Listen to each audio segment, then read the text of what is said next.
Sinclair Sexsmith. I am here with Sophia Chang, who is going to talk to me about the healing aspects of DS play.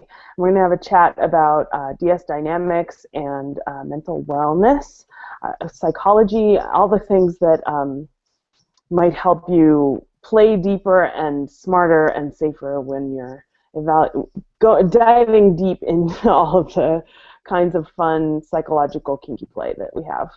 So y'all know who I am. I write Sugarbutch.net. And let me pass it over to Sophia. You can introduce yourself and let us know what you do and where we can find you online.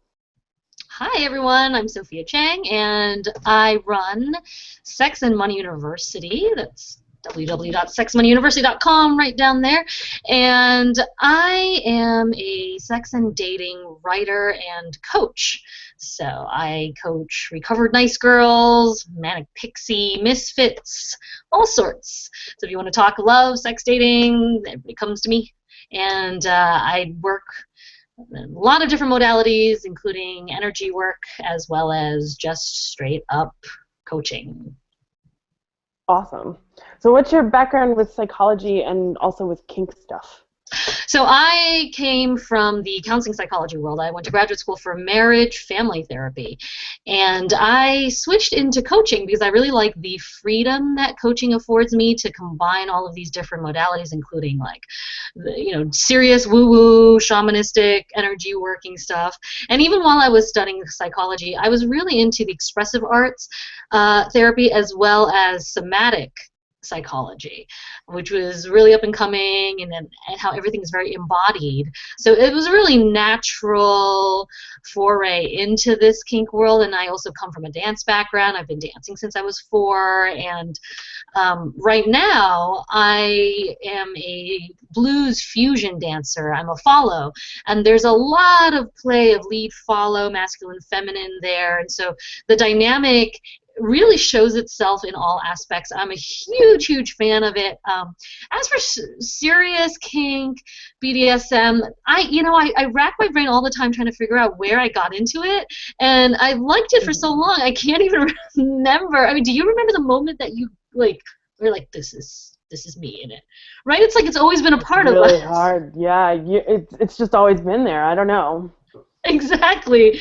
I feel like I may have become more keen to the mores of it when I also write young adult and fantasy fiction, and a lot of the young adult writers have become erotica writers, and so, and I know you do as well, and so I think, a lot of my friends do BDSM writing, so that may be where I got more formalized into it several years ago. But yeah, I've always just been into the interplay of that and into being submissive. Mm-hmm. And how does being submissive interact with your queer politics? Does it seem like counterintuitive to your feminism, that kind of thing? I mean, I say that mostly joking because I think you can totally be a feminist and play with power stuff, but I'm just curious what it is for your in the discourse, it is still a thing. It's really funny because I have had a very fraught relationship with the F word. Ooh. And this is I think 2015 is the year where I'm re-okaying with it. I won't say embracing, kind of embracing, but I'm re-okaying with it again. Because I was a women's studies major at Harvard, and I was really radical. I had half a shaved head, the other half was purple, and so I was like very into the politics back then, and I moved all the way to the opposite side when I left. So I've been very kind of tiptoey around the politics because I didn't like where it was going, but I actually like where this wave is going. This, I would maybe call this the 4th feminist wave. Some call it, before it was the post-feminist. But this wave seems to be a lot more kind of queer-oriented, sex-positive, and less reactionary. It may be because we've made so many gains at this point. So I actually have gone away from the F word for a while, but I'm back. I'm back because there is a lot more misogyny going on. I'm like, you know what? I need to come back. So it actually, in that way, it hasn't gone against anything politically, because I just kind of took the politics out of it. It's kind of like when I discovered Judith Butler and Foucault in college, and it ruined my sex because nothing became taboo. And I was like, everything's okay, which means everything's really boring. And so I had to put taboo back to actually make sex interesting for myself again. I had to be like, this is wrong and dirty in order to get the psychology, because you need that psychology. There's like a psychological click that you need in order to get turned on by kink. Interesting. So some aspect of the taboo is part of what can make it hot for people. It is exactly what is the part of it. A lot of the queer theorists, if we go down that whole canon, that theoretical canon, the very idea of a law was invented with, and inherent within it is the desire to break it, and that's human desire. That totally resonates for me, especially as somebody who likes very hard to make a lot of rules, but not necessarily to follow them.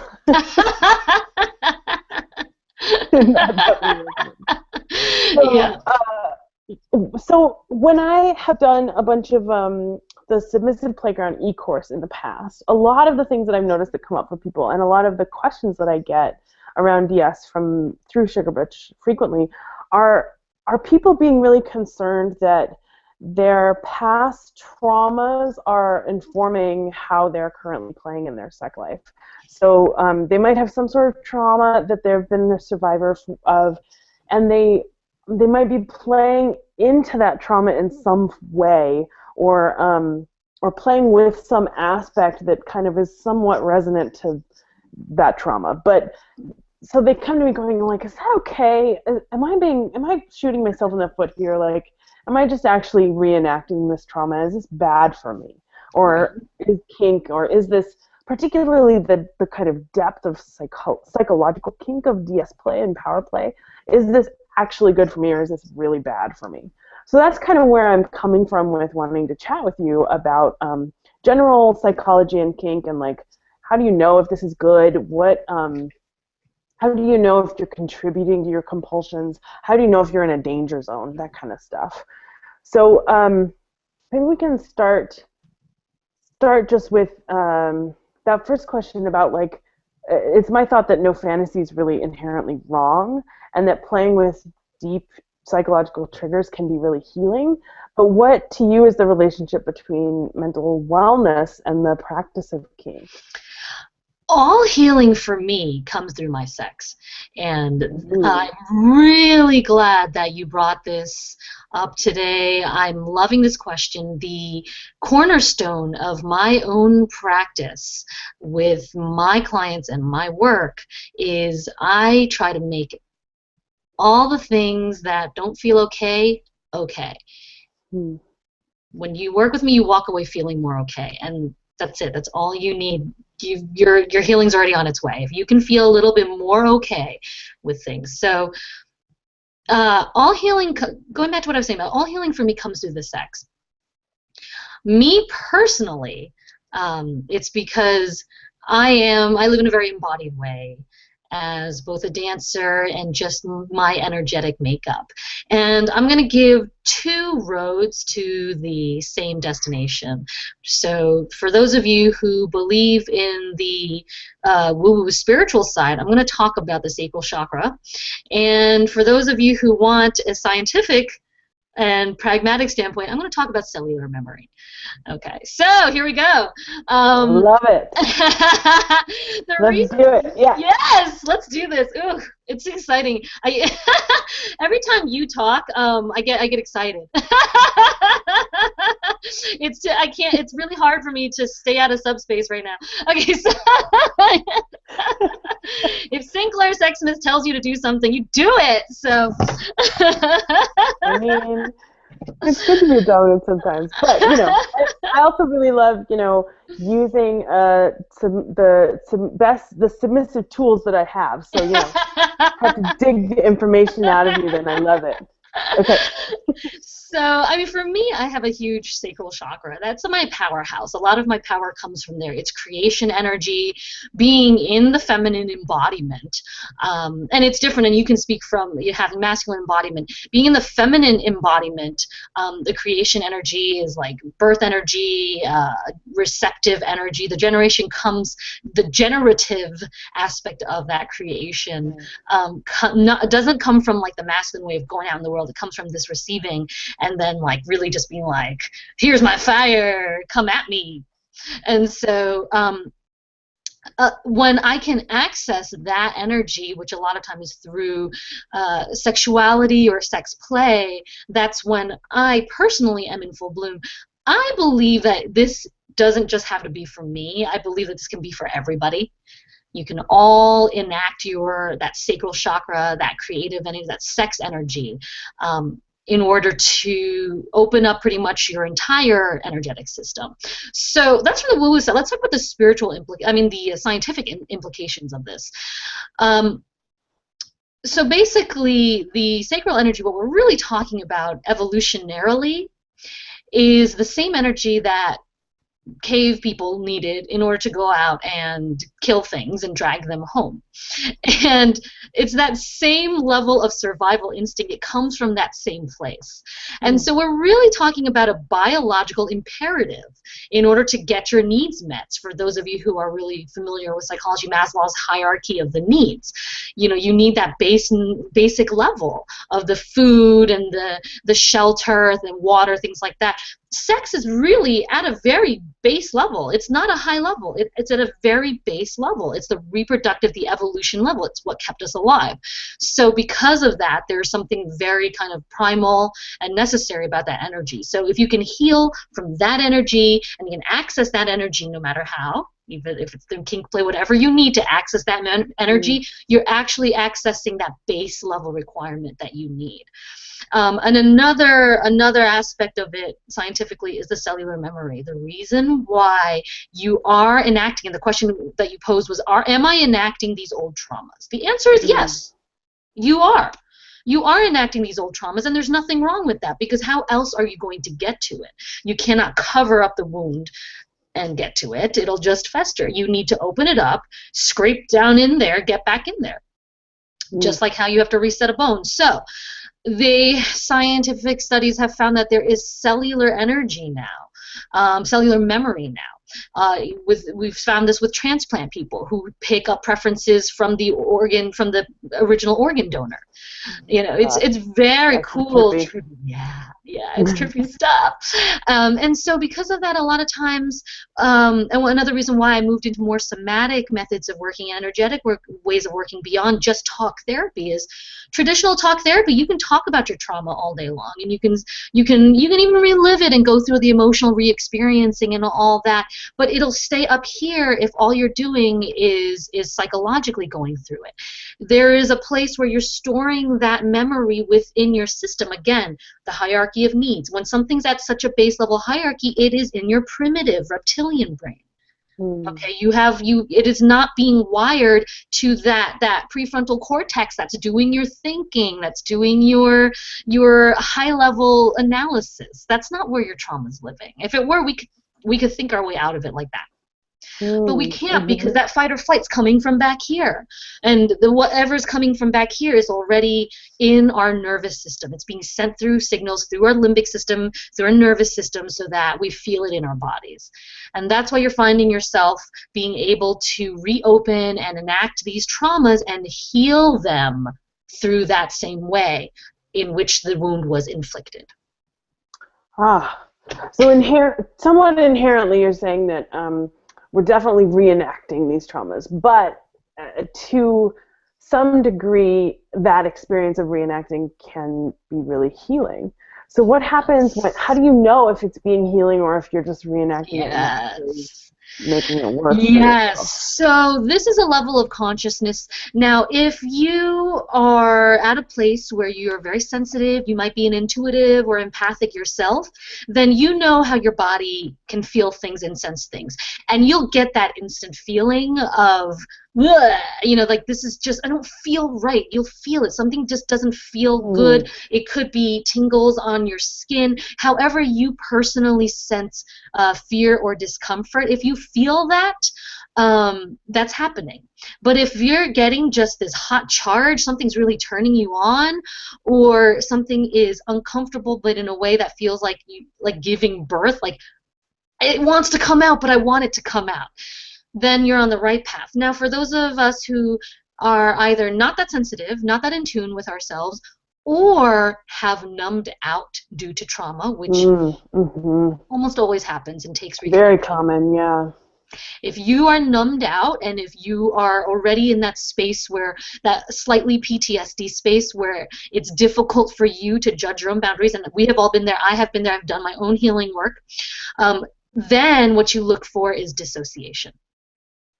So if you are, the key clue is if you are feeling a disconnect, if you're starting to get out of your body, if you're starting to physically be in the scene, but emotionally you're not in the scene anymore, something's happening. Whether your old trigger is getting triggered, whether it's that specific old trauma, or whether it's this specific person, or even just a small tweak. It could just be something really tiny, like I really love this scene, but I don't like you calling me that name. Or I really love this scene, but it's just when you do one specific action, I can't take it. So look for either the weird, gross feeling or a dissociation. That's great. Those are both, I think, big red flags that people can usually identify. Like, am I starting to be disassociated? Am I starting to not feel what's happening in my body right now? Am I thinking about something else? Am I out here on, over in the corner of the room, like thinky in the brain, and no longer in my body? Am I not feeling what's happening? Am I not feeling connected to this person? And then, or am I feeling that, like, something's off, I don't know about this, I don't like this, I think this is kind of something might be weird. Sometimes for me it's not this, like, glaring, like, this is absolutely bad and must stop right now. It's more like this really subtle, like, I'm not sure if this is right. And that is also an indication to me that I need to kind of change the steering, redirect it a little bit over here. Oh, I like that. It doesn't have to be like stop everything. It's just like, let's just tweak this way. Right. Oh, I like that a lot. Yeah. And turn on is another thing. It's not that you have to be completely turned off too. Like you were saying, you don't have to be like grossed out either. If you just feel like, I'm just not turned on by this. You're left feeling like I'm here, I'm present, but I feel a little cold. When I start to notice the temperature more than the scene, then something's gone off. I'm not in it anymore. Right, or you're really paying attention to, like, why is there a weird hole in this blanket right now, or something. Like, you start really being extra aware of your surroundings, which is really different than staying in your own body and connected with the sensation that you're experiencing. We need to make a BuzzFeed of, like, our own BuzzFeed of, like, 10 things you think during a bad scene. Why is this blanket so weird? They use weird fabric softener on this sheet, whatever. Yeah, totally. It's pretty bizarre what can go through your brain when you're kind of in that slightly disconnected, like, this isn't quite working. It's not the same as, like, this is traumatizing and awful, but it's just a slight, like, I don't know about this. I guess it's okay, kind of feeling. And it's totally okay to have those moments. I mean, that's what the play and the exploration's for. Right. It's never going to be 100%. Well, hopefully sometimes it's 100% off. Right. Awesome, but it's not going to always be. There's always. I mean, we're human. Like, I don't have perfect scenes every single time that I play, but the connection can stay, and when things start going wrong or going strange or meh in some way, it's a good indication to me that like, wow, I've really had an off day, and maybe I just need to have some more ice cream, or maybe I just need to get fisted for a while, or whatever. Like, maybe I just need something else right now and not trying to output so much energy. I just gonna make you giggle the whole time you talk. I don't know if I've ever woken up and was like, I need some fisting. Like, Oh, well, this is how you and I are different, because I do stuff like that sometimes. And my tantra teachers would say, I really need my second chakra massage from the inside, that kind of thing. That's You so know, awesome. yeah, that's the kind of style I background. said you and I have a good life when this is what When we this have. is our These are our work, and problems. Yeah. yes, these are our problems. Absolutely, absolutely. I feel very, very blessed to be able to work on this stuff and to be able to, reach out to folks like you and be like, hey, do you want to talk to me about psychology and kink? Because there's some interesting stuff in here, and And somebody that's the should talk thing. about It's it. not you don't have to be Sinclair or me to talk about this. You don't have to That's like true. be Yeah. crazy into this. You don't even have to be a dom or a sub. You don't even have to even be into kink to leverage the power of sex play for healing. Mm, that's awesome. That's awesome. Yeah, totally. You know. So, what other red flags, if we just have a few more minutes, but what other kind of red flags would you say if someone's playing with some real deep psychology about power dynamics and kink, what should they look for to really know, like, maybe you want to Do you rethink have an that? example? This might be helpful for people. An example. Well, I've heard questions from a lot of folks who are into kind of daddy girl play, Yeah, I who love are that. on the girl side.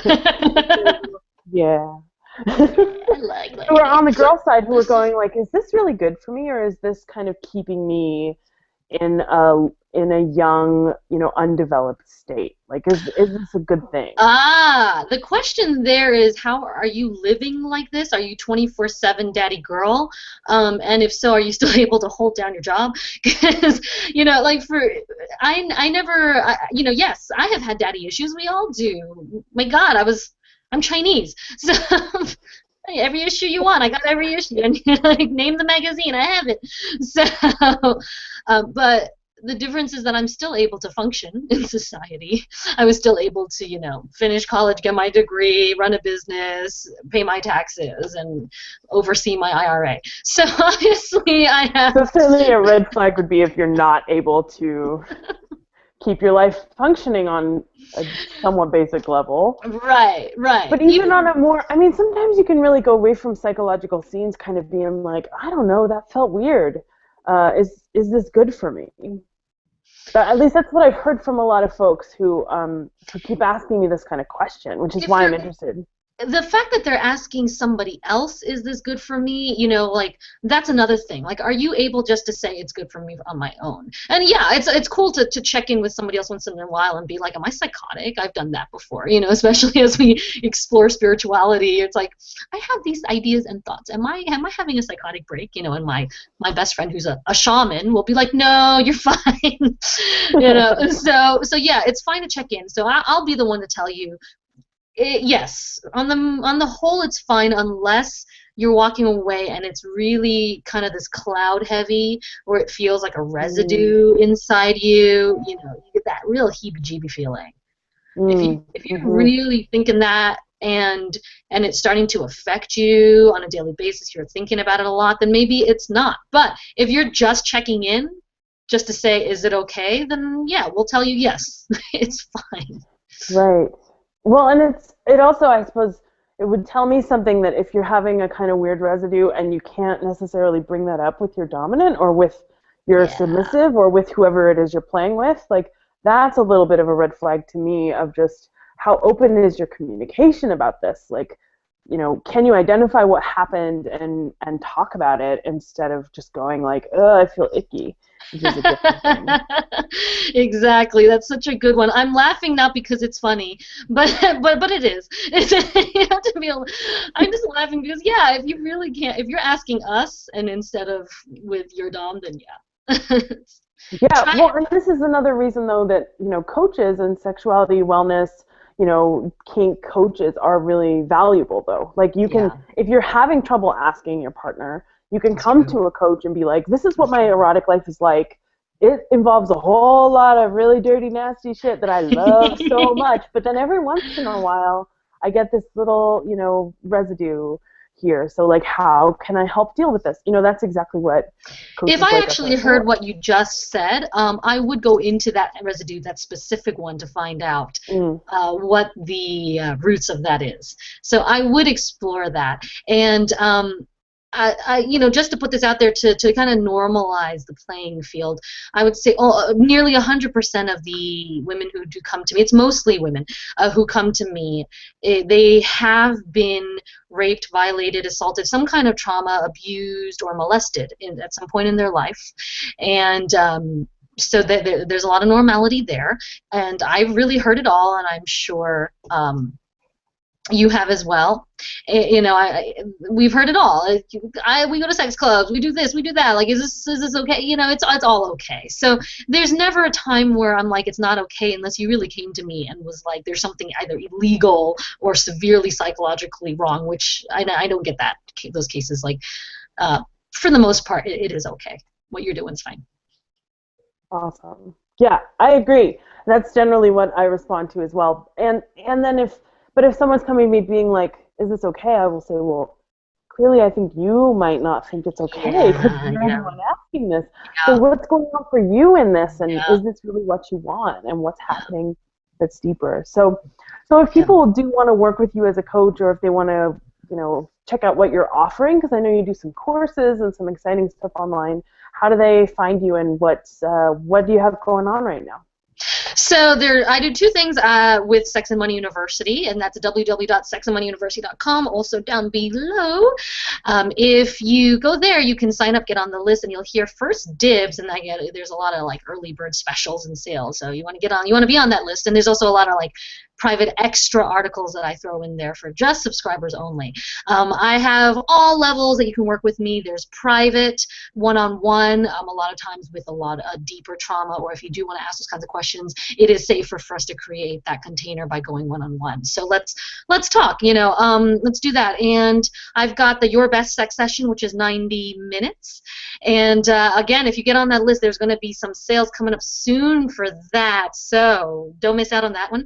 And I also run the experience. Last year it was called the experiment, and we have finished experimenting. We are now experiencing. So I take you on this experience where, I like that. That's awesome. yeah, it's fun. It's fun. Where basically you rush the world's most fun sorority, and it's like going back to school, but instead this time you get to be like the cool kid, and you do all these. I take you through these challenges, and that's my group program as well. There's also a totally free, safe Facebook group that I run, Sex Love Story. So if you find me on Facebook through my website or on facebook.com/the Sophia Chang and connect with me there, you know, you can ask for an invite to my group, and we will support you as you're journeying through sex and kink and love and dating and relationships. And it doesn't have to be kinky. You know, if you're vanilla, we love you too. So come on down. We've got something for everybody. That's right. Awesome. Great. That's really helpful, and I'll make sure to put links down under the article, the video when this goes live too. So we'll include a bunch of that stuff. I think that about covers it for me. Anything last you want to add? Just, it's all okay. Just as long, you know what makes things okay, and you want to know what makes it okay, if you think it's okay, then it's okay. Right on. Right on. Thanks so much for chatting. I really appreciate your time, and I'll let you know when this is all up and ready to be seen by the world. Oh, thank you so much. Thanks, Sophia.